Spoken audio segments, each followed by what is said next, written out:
Stéphane Claireau pour le groupe radical, républicain, démocrate et progressiste pour 10 minutes.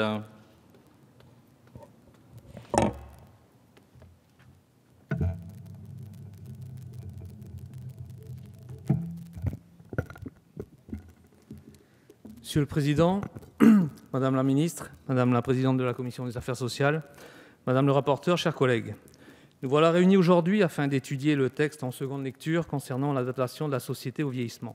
Enfin, car lors de notre première lecture, il y a un peu plus d'un an, jour pour jour, ce projet de loi, selon l'engagement du président Hollande, avait déjà pris près d'un an de retard dans la procédure de son étude avant de permettre de réformer la dépendance pour mieux accompagner l'autonomie.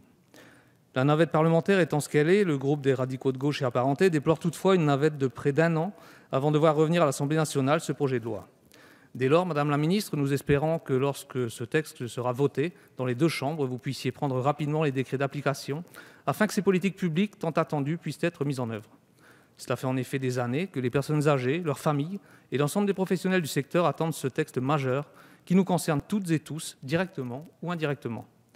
Rappelons qu'au début des siècles passés, seuls 4 Français sur 10 atteignaient l'âge de 75 ans. 115 ans plus tard, notre pays compte aujourd'hui désormais 1,4 million de personnes âgées de 85 ans et plus et devrait en compter 5 millions en 2060. Mais au-delà des chiffres, c'est de la condition humaine qu'il s'agit avant tout et de la capacité de notre organisation sociale à offrir à chacun la possibilité de vivre dignement l'avancée en âge, quel que soit son état physique ou mental. Pour que vieillir ne soit pas synonyme de solitude et d'abandon, il faut être ambitieux et se donner les moyens de porter des politiques publiques résolument solidaires afin d'accompagner nos seniors le mieux possible dans le respect de leur choix de vie. Dès lors, le véritable enjeu n'est pas de vieillir le plus longtemps, mais de vieillir de façon autonome le mieux possible, c'est-à-dire en gardant la possibilité de choisir, et ce, sur l'ensemble du territoire national, en tenant compte des contraintes spécifiques propres à la montagne, à la ruralité ou encore aux outre-mer. J'espère à ce titre que les travaux en cours concernant l'égalité réelle en Outre-mer permettront de dégager les moyens d'agir sur le long terme pour que les Outre-mer puissent s'intégrer pleinement dans l'adaptation de la société au vieillissement, y compris dans les contextes insulaires les plus isolés, comme c'est le cas par exemple à Saint-Pierre-et-Miquelon. Trop souvent, on a eu tendance à réduire la problématique du vieillissement au travers de la dépendance, obligeant à recourir à des tiers pour assumer les actes de la vie quotidienne. Le plus fréquemment, la personne âgée est obligée de s'adapter à un environnement défavorable qui contribue à accroître sa perte d'autonomie. Nous avons déjà eu la possibilité de le rappeler lors de la première lecture, mais ce texte est un pas important dans la prise en compte des difficultés liées au vieillissement. Le titre du projet de loi est d'ailleurs tout un symbole. En effet, comme ma collègue Jeanine Dubié l'avait avancé lors de la première lecture, ce texte adopte une approche inversée qui a l'ambition d'embrasser l'ensemble des politiques publiques. C'est donc à la société dans son ensemble de s'adapter pour garantir à une personne âgée confrontée aux effets de la dépendance de rester autonome le plus longtemps possible. Donner de l'autonomie à une personne, c'est lui donner les moyens d'assumer ses choix seul, malgré son handicap ou sa dépendance. Cette précision permet de comprendre l'importance de ce projet de loi qui prend en compte l'environnement dans lequel évolue la personne âgée. Nous nous en félicitons.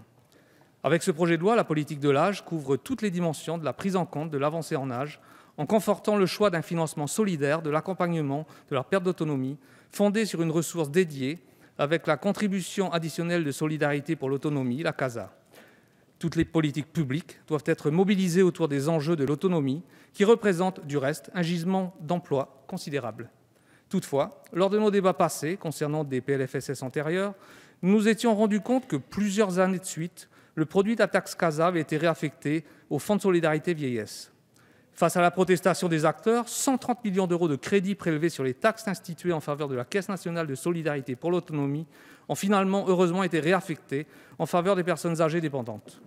Le gouvernement s'est engagé à affecter la totalité du produit de la CASA à la mise en œuvre de la loi dès l'entrée en vigueur de celle-ci. Cependant, le produit de la CASA ne devrait rapporter que 650 millions d'euros. Même si cette dotation est dynamique, elle reste en deçà des besoins financiers, évalués entre 3 à 4 milliards d'euros par l'association des directeurs au service des personnes âgées. En outre, la direction de la recherche, des études, de l'évaluation et des statistiques a estimé à 35 milliards d'euros la prise en charge publique de la perte d'autonomie à l'horizon 2060. Dès lors, ce texte est un premier pas dans la prise en compte du vieillissement, mais il ne va pas assez loin. Nous regrettons par là même l'absence d'un volet financier plus ambitieux qui aurait permis d'aller plus loin dans la prise en compte du cinquième risque. Nous présenterons plusieurs amendements afin d'améliorer le texte, notamment en proposant la réintroduction de l'article 37 concernant le baluchonnage. Nous avons bien pris note du maintien de sa suppression par la commission des affaires sociales.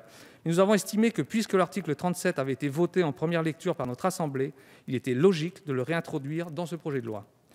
Madame la ministre, la majorité de notre groupe considère que ce texte est un pas dans la bonne direction, et même si nous l'estimons parfois modeste, nous n'oublions pas à ce sujet les difficultés économiques que nous traversons présentement et qui impactent forcément sur les ressources allouées et prévues pour mettre en œuvre ce projet de loi. Nous vous soutenons. Je vous remercie. Merci, Monsieur Claireaux. La parole est à Madame Jacqueline